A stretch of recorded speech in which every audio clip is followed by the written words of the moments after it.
वक्फ जो अधिनियम जो चेंजेस अभी हुए हैं, जो पूरी से पूरी तरीके से हमारे गरीब मुसलमानों के हितों के लिए है। तो भारतीय जनता पार्टी 2022 और 23 में मौलाना आज़ाद नेशनल फेलोशिप जो स्कॉलरशिप मिलता था उसको बंद कर दिया है।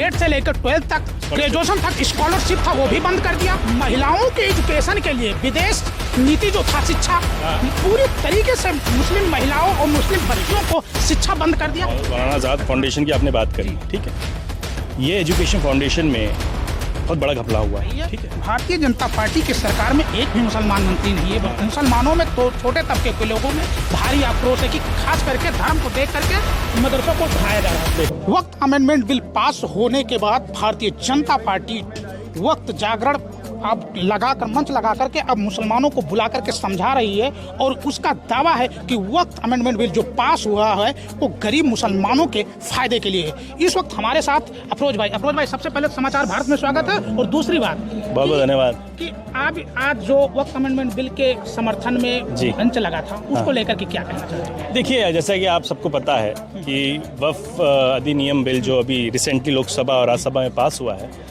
वो लागू होने वाला है। और सबसे बड़ी बात क्या है कि वक्फ जो अधिनियम जो चेंजेस अभी हुए हैं, जो पूरी से पूरी तरीके से हमारे गरीब मुसलमानों के हितों के लिए है। जैसे कि आपको पता है कि 2005-6 में सच्चर कमेटी थी, उसने एक रिपोर्ट बनाई और सच्चर कमेटी को बनाने वाली हमारी कांग्रेस पार्टी ही थी। उस सच्चर कमेटी ने कई सजेशंस दिए कि जो वक्फ का यूटिलाइजेशन है उसको प्रॉपर यूटिलाइजेशन नहीं, अंडर यूटिलाइज है, मतलब वो पूरी तरीके से यूटिलाइज नहीं हो रहा। आज जो हमारे पास बात करें कि लगभग 8.5 लाख संपत्ति है जो वक्फ की है, पर जो रेवेन्यू जनरेट हो रहा है वो कितना हो रहा है? 160 करोड़।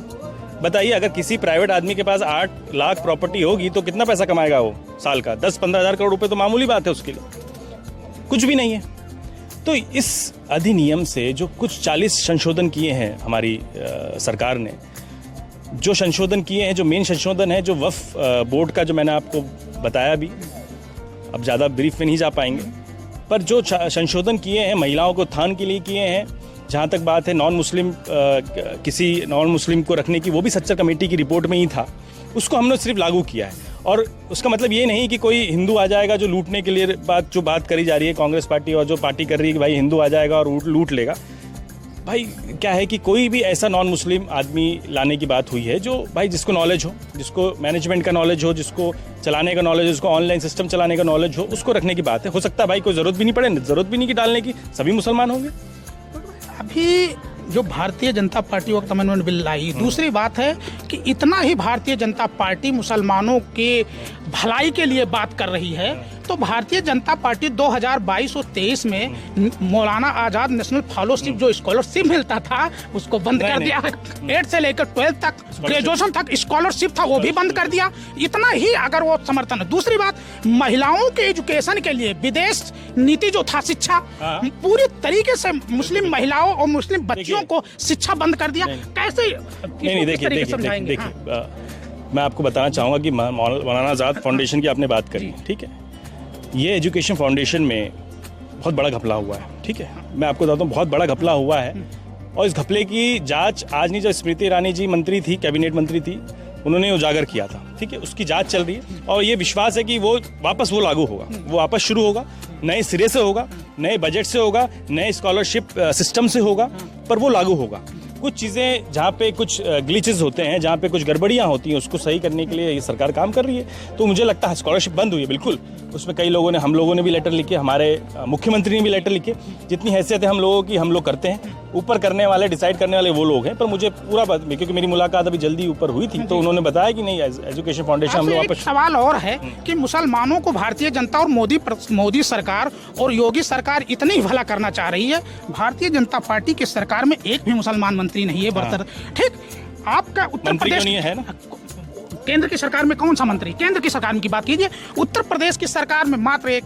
तो क्या है जब ये देखिए, सबसे बड़ी बात क्या है कि जो आप बोल रहे हैं टिकट नहीं मिलता है मुसलमानों को टिकट, जहाँ तक मिलने की बात है, आज मुसलमानों को टिकट पहले दिए हैं, ऐसा नहीं दिए, 7-7, 10-10 लोगों को टिकट दिए। उनका रिजल्ट आया, आप सबको पता है कि मुसलमानों को कितने वोट मिले, उनको कितने लोगों ने वोट दे दिए उनको। जो रिजल्ट है उसका रिजल्ट आउटकम अच्छा नहीं रहा है। तो हर टाइम ऐसा नहीं, पार्टी बात करती, डिस्कस भी करती है कि भाई मुसलमानों को टिकट देंगे तो क्या होगा, पर जो आउटकम निकलता है ना, ये निकलता है कि भाई लॉस में जाएगा टिकट, वो सीट हार जाएंगे।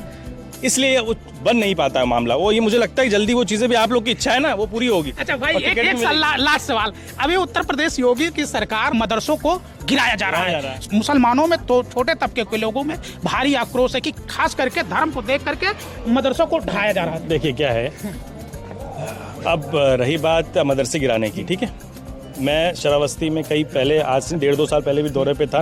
नेपाल का बॉर्डर है, वही एरिया है जहाँ से मदरसा इधर बनाया हुआ है। और मदरसा आपको चलना मेरे साथ कभी दिखाऊंगा, एक कमरे में खोल रखा है। जिसने खोला है कोई भी एक व्यक्ति, जैसे मान लीजिए व्यक्ति, उन्होंने मदरसा खोल लिया है, मदरसा खोल के एक कमरे में बैठ गए, लोगों जो फीस ले रहे हैं, पढ़ाई एजुकेशन सिस्टम दे नहीं रहे हैं, तो मदरसा तो पूरा 2 नंबर में चल रहा है। इसको मदरसा बोलते हैं एक कमरे। अभी जितने मदरसा 8-8 कमरे, 10-10 सबसे बड़ी कमरे। बात क्या है मेरे भाई, जब मदरसा बनाने से पहले कागजी काम एक चीज़ होती है। हम घर बनाते हैं तो सबसे पहले क्या करते हैं, उसका कागजी काम पूरा करते हैं। जब हम कागजी काम ही पूरा नहीं करेंगे, हम मदरसा खड़ा कर देंगे, फिर बोलेंगे हम कागजी काम करेंगे, तो कैसे काम चलेगा? जब तक बच्चे जहाँ पढ़ने आ गए, आपके कागज़ आपके पूरे होने चाहिए, चाहे वो कोई भी कागज़ हो, चाहे मदरसा बोर्ड से रजिस्टर्ड होना चाहिए, आपकी जो भी नगर पालिका है, जो भी है, सब चीज़ होनी चाहिए। वो होता नहीं है तो कंप्लेन करी जाती है, भाई तोड़ा जाता है। उत्तर प्रदेश वक्त अमेंडमेंट बिल के समर्थन में ये विशिष्ट अतिथि के रूप में अफरोज भाई थे, जिनका साफ कहना है कि वक्त अमेंडमेंट बिल जो भारतीय जनता पार्टी की सरकार ने पेश की है उसमें गरीब मुसलमानों को भला होगा।